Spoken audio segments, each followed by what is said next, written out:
আসসালামু আলাইকুম ওয়া রাহমাতুল্লাহ। বাচ্চারা, যারা ষষ্ঠ শ্রেণীর শিক্ষার্থী এবং তাদের অভিভাবক যারা আমাদের এই ফ্রি ক্লাসগুলো নিয়মিত দেখছেন, সবার উপর শান্তি বর্ষিত হোক। আমার এই কোর্সের আজকে সমাজ বিবর্তনের ইতিহাস এই অধ্যায় নিয়ে আমরা আলোচনা করছি। তো যাই হোক, এই অধ্যায়টা আমরা শেষ করেই ছাড়ব। তো জ্ঞাতার্থে জানিয়ে রাখি, যারা আমার ফেসবুক পেজ খোঁজো তাদের জন্য এই কথাটি, জুনাইজ টিউটোরিয়াল নামে আমার একটি ফেসবুক পেজ আছে, এখানে তোমরা চাইলেই যুক্ত হতে পারো। এখানে যদি যুক্ত থাকো তাহলে বিভিন্ন ধরনের নোটস এবং বিভিন্ন ক্লাসের আপডেটগুলো পাবা। তার সাথে আরো জানিয়ে রাখি, নর্থ সাউথ অনলাইন স্কুল আমার আরো একটি ইউটিউব চ্যানেল, যেখানে যেখানে প্রথম থেকে অষ্টম শ্রেণী পর্যন্ত বিভিন্ন ধরনের ক্লাস আপলোড করা হয়। যদিও এই চ্যানেলে এখন ক্লাস ইরেগুলার, আশা করা যায় ভবিষ্যতে একটু রেগুলার হবে। তো যাই হোক, কথা বেশি না বাড়িয়ে চলে যাই আমাদের আজকের ক্লাসে। আমরা পড়ছি সমাজ বিবর্তনের ইতিহাস, তাই না? আমরা পড়ছি সমাজ বিবর্তনের ইতিহাস, অর্থাৎ আমাদের এই যে সমাজ, এটা পরিবর্তিত হতে হতে কিভাবে ঠিক আমাদের এই আজকের সমাজে এসেছে, এটা নিয়ে আমরা একটু পড়াশোনা করব। তো এই পড়াশোনার তাগিদেই আমরা এর আগে আরো ক্লাস করেছি 3টা, এবং আজকের এই ক্লাসটা দিয়ে ক্লাস হবে 4 নাম্বার। আজকে যে করেই হোক এই ক্লাসটা আমরা শেষ করেই ছাড়বো। তো যাই হোক, এই 4 নাম্বার ক্লাস শেষ হওয়ার পরে আমি আগামীকাল আগামীকাল তোমাদের এমসিকিউর উপর একটা ক্লাস আপলোড করব। এমসিকিউর উপর একটা ক্লাস একটু আপলোড করব, তাহলে এমসিকিউতে তোমাদের আর কোনো প্রবলেম থাকবে না আশা করা যায়। কালকে এমসিকিউর উপর একটা ক্লাস হবে, এবং তার পাশাপাশি পরের দিন অর্থাৎ কালকে আমাদের পঞ্চম ক্লাসে আমরা এমসিকিউ নিয়ে আলোচনা করব, এবং তারপরের যে ক্লাসটা আছে এখানে আমরা ফুল ক্লাসের একটা রিভিশন নিয়ে একটু পড়াশোনা করব। তো ঠিক আছে, তো যাই হোক, আলোচনায় যাওয়া যাক, বেশি কথা বলা ঠিক না। দেখো, বলছে যে শিল্প ভিত্তিক সমাজ, অর্থাৎ এমন একটা সমাজ যখন মানুষ শিল্পের দিকে ধাবিত হয়। এখন তোমার মনে প্রশ্ন জাগতে পারে যে শিল্প কি? শিল্প হলো ক্ষুদ্র পরিসরে যা কিছু তৈরি করা হয় এবং যা একক বুদ্ধিভিত্তিক সত্তার উপর নিয়ন্ত্রিত, তাই হচ্ছে শিল্পভিত্তিক সম্পদ বা শিল্প। আমরা বর্তমানে যে গার্মেন্টস তোমরা দেখছো না, এই গার্মেন্টস এগুলো হচ্ছে শিল্পভিত্তিক সমাজ অথবা শিল্প কারখানা। এখানে কি হয়, বিভিন্ন ধরনের কলকারখানা ব্যবহার করে বা বিভিন্ন ধরনের যন্ত্রপাতি ব্যবহার করে এখান থেকে কাপড় তৈরি করা হয়, যার ফলে কি হয়, যার ফলে তোমরা এই বর্তমান যে উন্নয়ন এটার আর কি অগ্রগতি হয়।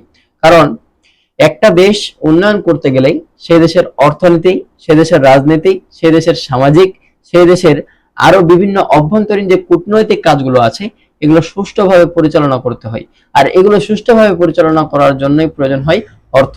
বাংলাদেশে বর্তমানে যে শীর্ষ অর্থ খাতগুলো আছে, এই অর্থ খাতগুলোর মধ্যে একটা হচ্ছে শিল্প। ইউরোপে মধ্যযুগের শেষ দিকে বিজ্ঞানের গুরুত্বপূর্ণ উন্নয়ন ঘটে, অর্থাৎ ইউরোপে মধ্যযুগে, অর্থাৎ মধ্যের যে সময়টা 1200 থেকে 1800, এই সময়টার মধ্যে কি হয়, শেষ দিকে বিজ্ঞানের গুরুত্বপূর্ণ উন্নয়ন ঘটে। জ্ঞান বিজ্ঞানের প্রতি মানুষের আকর্ষণ বেড়ে যায়, অর্থাৎ জ্ঞান বিজ্ঞানের প্রতি মানুষের আকর্ষণটা একটু বেড়ে যায়। ইউরোপের মানুষ আবিষ্কার করে প্রাচীন গ্রিস, ইউরোপের মানুষ কি করে, প্রাচীন গ্রিস আবিষ্কার করে, এবং রোমের জ্ঞান বিজ্ঞানের ঐতিহ্য, এবং তার পাশাপাশি রোমের জ্ঞান বিজ্ঞানের যে, অর্থাৎ রোম যে একটা শহর আছে, এই শহরের কি করে, জ্ঞান বিজ্ঞানের ঐতিহ্য উদ্ভাবন করে। এটি এটি কি করে, ইউরোপের নবজাগৃতি বা রেনেসাঁ নামে পরিচিত। অর্থাৎ যে সময়ে ইউরোপের মানুষ বিজ্ঞানের দিকে অগ্রসর হয় তাকে বলা হয় নবজাগৃতি বা রেনেসাঁ যুগ। এ সময়ে ইউরোপে মানুষ বেরিয়ে পড়ে অজানাকে জানতে, অর্থাৎ এই সময় মানুষ কি করে, ইউরোপের মানুষ বেরিয়ে পড়ে বিভিন্ন এলাকায় বা বিভিন্ন শহরে, এবং তারা কি করে, অজানাকে জানার জন্য কৌতূহলী হয়ে ওঠে পৃথিবীকে আবিষ্কার করতে। এর ধারাবাহিকতায় কি হয় জানো, এই 1492 সালে কলম্বাস নামে একজন ভ্রমণিক বা দার্শনিক কি করে পৌঁছে গেলেন আমেরিকায়। তিনি আমেরিকা আবিষ্কার করে ফেলেন এবং 1492 সালে তিনি আমেরিকায় পৌঁছে যান। হ্যাঁ, তারপরে দেখো, তার হচ্ছে 1685 সালে নিউটন তুলে ধরেন তার যুগান্তকারী আবিষ্কার মাধ্যাকর্ষণ। অর্থাৎ নিউটনের ওই যে আপেলের কাহিনী তোমরা শুনেছ, আপেল গাছ থেকে পড়ে সেটা নিচে কেন আসে, উপরে কেন যায় না, এটাই হচ্ছে নিউটনের মহাকর্ষীয় সূত্র।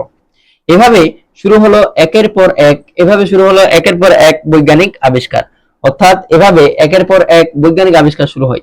18 শতকে ইংল্যান্ডে বাষ্পচালিত ইঞ্জিন আবিষ্কার হলে উদ্ভাবন ব্যবস্থা বিপ্লবের সূচনা হয়।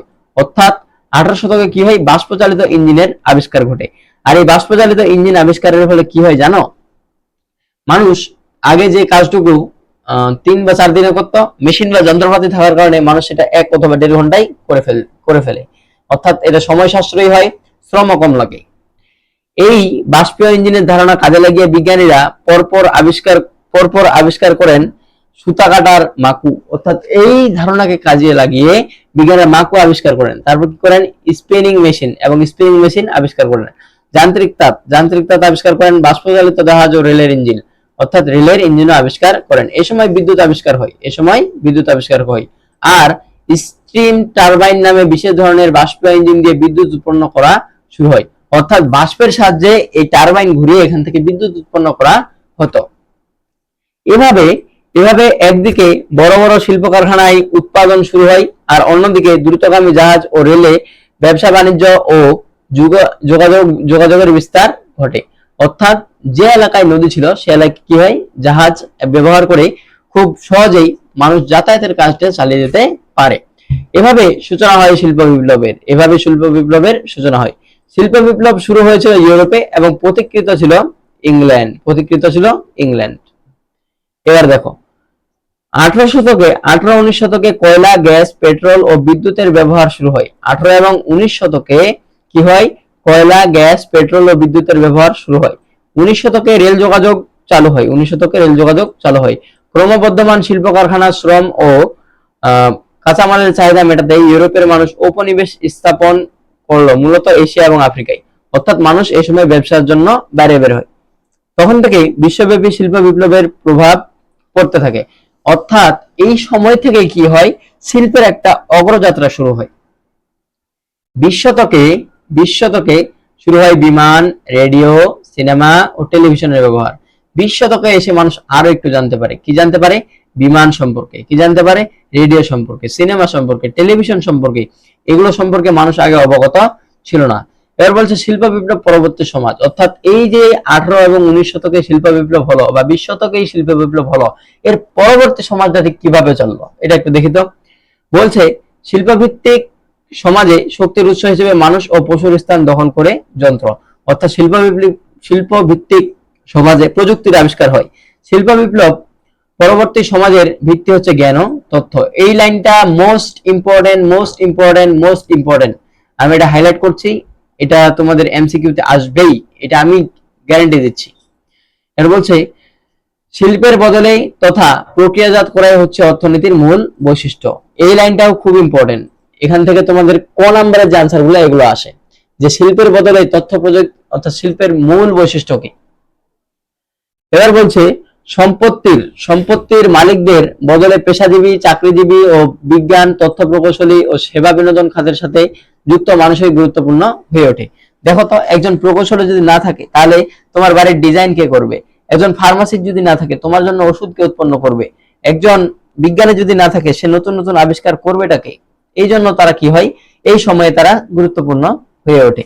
বর্তমানে স্বয়ংক্রিয় যন্ত্র অর্থাৎ যা নিজে নিজেই চলতে পারে, কম্পিউটার ও মোবাইল ফোন এবং যোগাযোগের নানা মাধ্যম যেমন ফেসবুক পৃথিবীর মানুষকে অনেক কাছাকাছি নিয়ে এসেছে। বলা হচ্ছে সমস্ত পৃথিবী একটি গ্রামে পরিণত হয়েছে। একে বলা হয় বিশ্বায়ন বা যাকে বলা হয় গ্লোবাল ভিলেজ। ইংরেজিতে বলা হয় গ্লোবাল ভিলেজ, বাংলায় বলা হয় বিশ্বায়ন।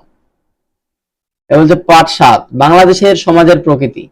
কালের অগ্রযাত্রায় আজ বাংলাদেশের সমাজ পরিবর্তন হয়ে আধুনিক সমাজের রূপ পেয়েছে। কুমিল্লার লালমাই একটা স্থান, নরসিংদীর ওয়ারী-বটেশ্বর, চট্টগ্রাম ও সিলেট বাঙালির প্রাচীন বসতির নিদর্শন পাওয়া যায়। তোমরা যারা মহেশস্থান ঘুরে গেছো তারা অবশ্যই জানতে পারবে। বাঙালির এই আদি পুরুষরাই এই অঞ্চলের কৃষির সূচনা করে। অর্থাৎ এই অঞ্চলের মানুষরা কি করেছিল, কৃষির সূচনা করেছিল। তখন কৃষিতে উদ্বৃত্ত ফসল উৎপাদন হতো এবং এই উদ্বৃত্ত ফসলের উপর নির্ভর করেই বিকশিত হয় আরো কিছু পেশা, যেমন কারিগর, ব্যবসায়ী, শ্রমিক। কৃষি প্রধান সমাজে কৃষিকে কেন্দ্র করে উদ্ভব ঘটে নানা লোকাচার, বিশ্বাস, মূল্যবোধ ও উৎসবের। অর্থাৎ এই কৃষিকে কেন্দ্র করেই মানুষ নবান্ন উৎসবের দিকে ধাবিত হয়। এই কৃষিকে কেন্দ্র করেই মানুষ আরো বিভিন্ন ধরনের কাজের মাধ্যমে যুক্ত হয়। কৃষিকাজের পাশাপাশি তখন পশু শিকার ও পশুপালনও ছিল। অর্থাৎ কৃষিকাজের পাশাপাশি তখন কি ছিল, পশু শিকার এবং পশুপালনও চলতো। এবার দেখো, তবে অষ্টাদশ শতকে পলাশীর যুদ্ধে হারের মধ্য দিয়ে বাংলাদেশের ঔপনিবেশিক যুগে প্রবেশ করে, অর্থাৎ বাংলার শীর্ষাধীন নবাব সিরাজউদ্দৌলাকে যখন হত্যা করা হয়, তারপর থেকেই এই বাংলা অঞ্চল কি হয়, ঔপনিবেশিকদের হাতে পড়ে যায়। যে যুগে এই অঞ্চলের যে কোনো শিল্প সৃষ্টির চেষ্টাকে ব্রিটিশ রাজ্যের ব্যবস্থাপনা অনুযায়ী নির্দেশিত করা হতো, অর্থাৎ ব্রিটিশ ছাড়া এই অঞ্চলের কিছুই চলতো না। এবার দেখো, এই কারণেই ব্রিটিশ আমলে এদেশের স্থানীয় শিল্পায়নের সম্ভাবনা নষ্ট করে গড়ে ওঠে পরপর নির্ভর উন্নয়ন ভাবনা এবং পাকিস্তানি আমল চালু হয়। এর পরবর্তীতে দেখবা আর বেশি কিছু এখানে নেই, এখানে লেখা থাকবে নেটওয়ার্কিং যুগ, বর্তমান যুগ, বর্তমানে আমরা কিভাবে বসবাস করছি, এগুলোই লেখা আছে, তোমরা এটা একটু পড়ে নিবা। তো যাই হোক, আমার আজকের ক্লাস এতটুকুই। পরবর্তী ক্লাসে দেখা হচ্ছে, ততক্ষণ ভালো থেকো, সুস্থ থেকো। আসসালামু আলাইকুম ওয়া রাহমাতুল্লাহ।